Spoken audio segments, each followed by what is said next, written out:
excitée, traqueuse et heureuse, si je puis me permettre. Parce qu'en fait, effectivement, c'est une reprise, mais c'est un spectacle qui tourne essentiellement en ce moment à l'étranger, en fait. Donc je suis très heureuse de venir le jouer en France, à Paris, et là pour un public francophone, franco-français. Et puis voilà, c'est une belle aventure qu'on vit avec Amélie Nothomb, donc c'est vrai que je suis très, très heureuse d'être tête de poche.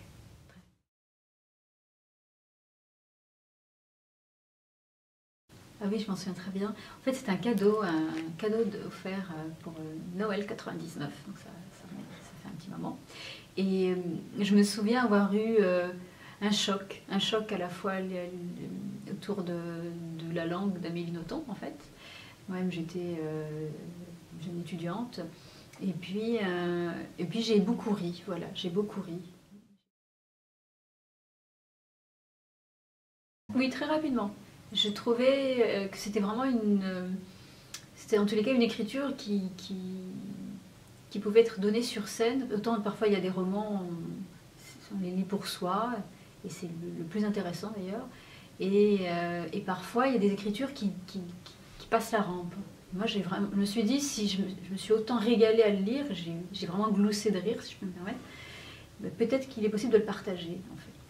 Et donc c'est venu très, très rapidement j'ai eu envie d'en faire quelque chose. Après quoi, je ne sais pas, mais d'en faire quelque chose. Parce que je ne savais pas si ça allait être un monologue, ou si les personnages de Fubuki, mais aussi de Monsieur Omoshi, Monsieur Kaneda allaient exister.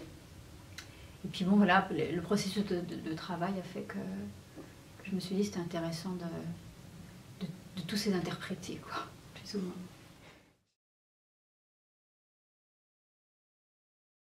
Ben, en fait, tous, parce qu'en fait, d'un côté, il y a les personnages masculins qui arrivent par petites touches, en fait, et puis il y a Amélie Nothomb et Fubuki-san. Et ces deux personnages sont presque des personnages miroirs, en fait.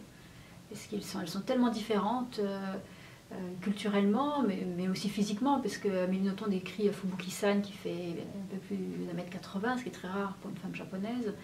Donc Amélie a une physique beaucoup plus petite, ce que je suis aussi, beaucoup plus petite. Mais non, je les aime tous, quoi. Je les aime tous, en fait. Même Monsieur Omoshi qui en plus n'a pas le beau rôle.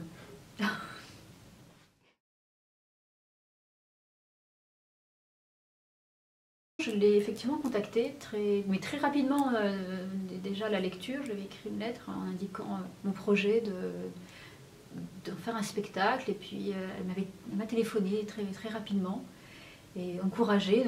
Et puis elle est venue voir le spectacle, parce qu'en fait, effectivement, dans l'adaptation, c'est environ 70% du roman. J'ai vraiment voulu m'attarder sur le monde du travail, la place des femmes et le rapport avec les hommes dans le monde du travail. Et puis, donc voilà, effectivement, Amélie Nothomb, quand elle est venue, j'ai été très anxieuse, bien évidemment, parce qu'on a envie, surtout quand on travaille avec des auteurs contemporains, qu'on les rencontre, qu'on les contacte, on a en tout cas envie qu'ils soient surpris, qu'ils n'aient pas l'impression de lire leur roman, que ce soit vraiment la même. Donc qu'il y ait une autre lecture, qu'il y ait autre chose, s'approprier en fait. Je me suis vraiment approprié cet univers-là, l'univers de Stupeur et Tremblement, pour la scène. Et puis on a échangé par la suite, et elle est très très très heureuse que le spectacle se joue à Paris, qu'il puisse aussi aller vers d'autres pays, parce que quand je joue dans d'autres pays, je joue toujours en français, mais surtitré, soit en espagnol, soit en portugais, soit en anglais. Et donc du coup, je reste fidèle à sa langue, en fait. Et c'est vrai qu'elle suit tout cela de loin, et voilà, on a son soutien, en tout cas sa bénédiction.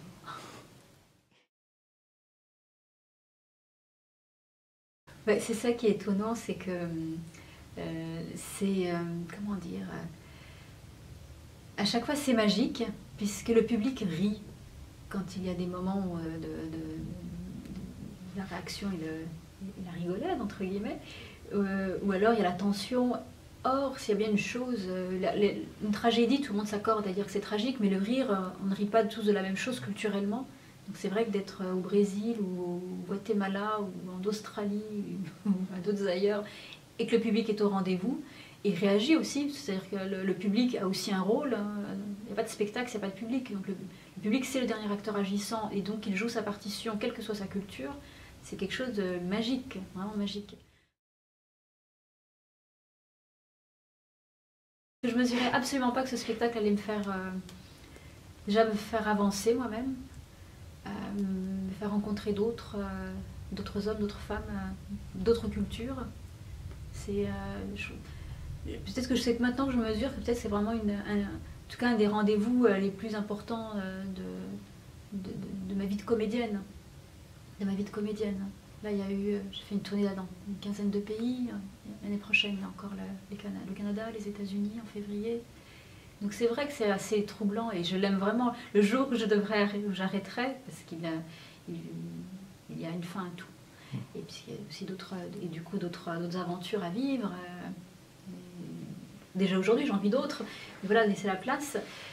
Ça va être difficile, parce que j'ai été très gâtée, très très gâtée.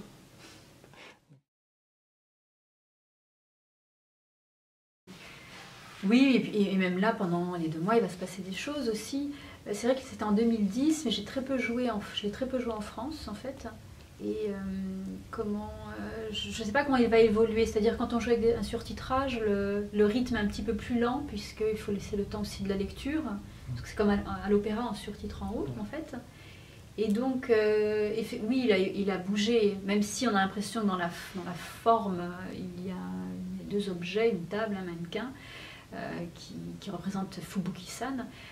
Bien évidemment,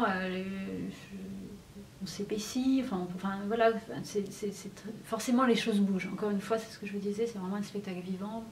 Moi-même, mon énergie va être différente entre la veille et le lendemain.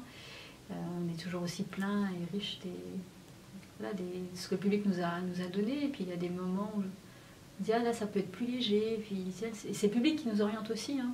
Donc effectivement, ça a bougé. On va venir plusieurs fois. Au début, au milieu et à la fin.